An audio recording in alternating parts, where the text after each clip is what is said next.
officer feared for his life. Well, the chase started after officers saw a stolen car on East Main Street. NBC7's Regina Ruiz is at El Cajon Police Headquarters with what led up to the shooting. Thanks, Regina. A SWAT standoff in San Marcos ended with one man in custody after authorities say he shot and killed his mother's pet turtle.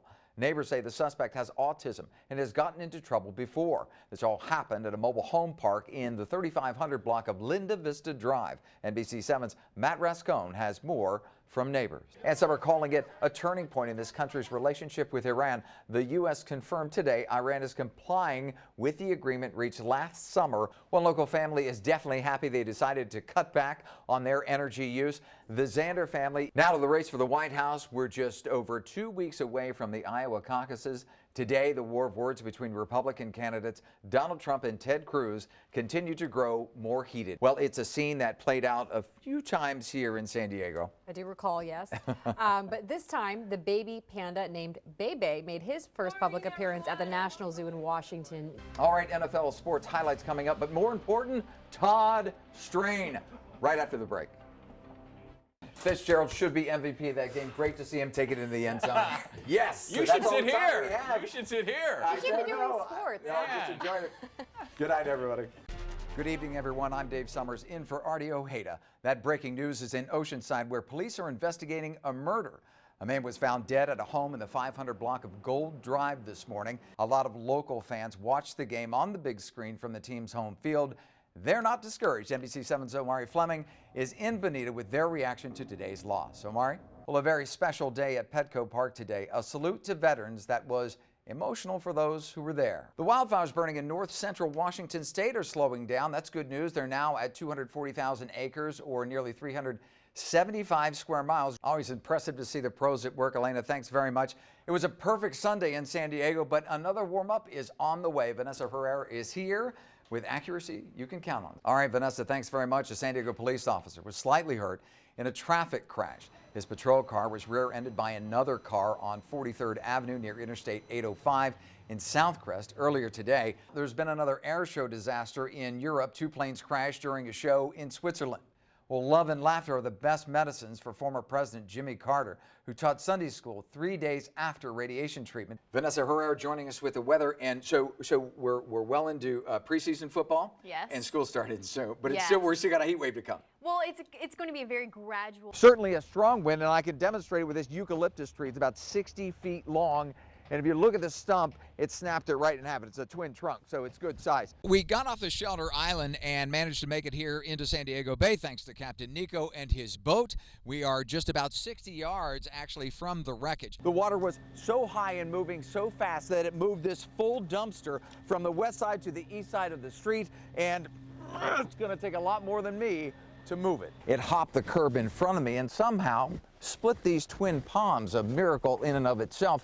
It then crashed through these bushes, which are more than 6 feet high, and in a diagonal path collided with his home. It felt like it was a tornado-like wind, but there's no real evidence of that. There's no twisting of bark or trees or anything like that, but it was certainly a strong wind, and I can demonstrate it with this eucalyptus tree. It's about 60 feet long, and if you look at the stump, it snapped it right in half. It's a twin trunk, so it's good size. So, this house is actually very fortunate, even though they're out of power and there was this kind of damage. This tree fell this way. It didn't fall toward the house. We're actually here at the corner of Seaview Place and Civic Center Drive, and it's right off the 78. We're just south of the 78, you know, that Civic Center Drive, or exit ramp, rather.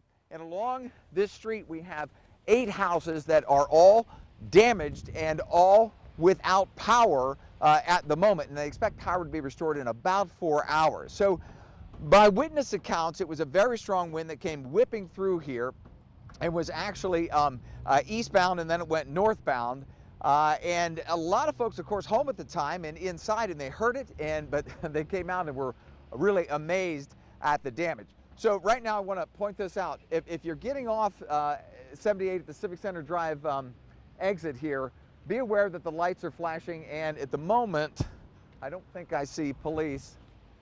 At the moment, I don't see police directing traffic. So it's going to be, you know, help your neighbor out, right? So, so be careful when you're coming down this way. And for the folks certainly in this area traveling, you're going to see a lot of debris along this chain link fence. You see a lot of tree pieces and palm fronds and even limbs down here, so be careful if you're coming through. Reporting live in Vista, I'm Dave Summers, NBC7. That suspect must have been channeling a stunt driver, Mark, because with 6 police cars in pursuit on 4 flat tires, he managed to make the turn into the Sears Auto Center garage and perfectly position his getaway car on top of a lift without injuring himself or anyone else.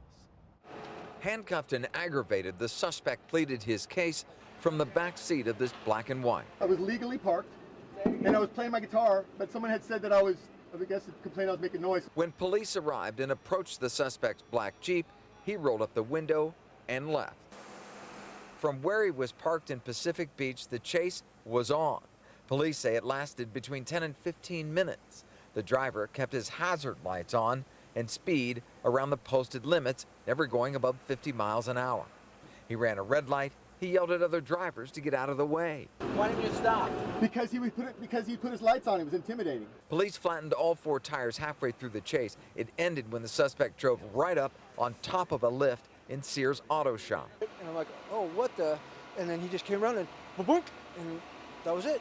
And I was just, like I was telling her, I was just shocked that he could park it so perfectly on there. Police say the suspect surrendered without a fight. There's more. Police found the Jeep packed with clothes, hats, a surfboard, an open bottle of Jack Daniels. The original complaint was not loitering. He was pulling up to houses and looking at the houses to see if there's something that he could steal. For now, though, the charge is failure to yield, a minor violation for a major photo finish.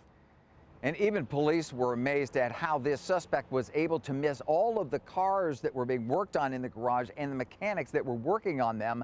After the arrest was effected, though, the mechanics went right back to work as if nothing had happened. Reporting live in La Jolla, I'm Dave Summers, NBC7.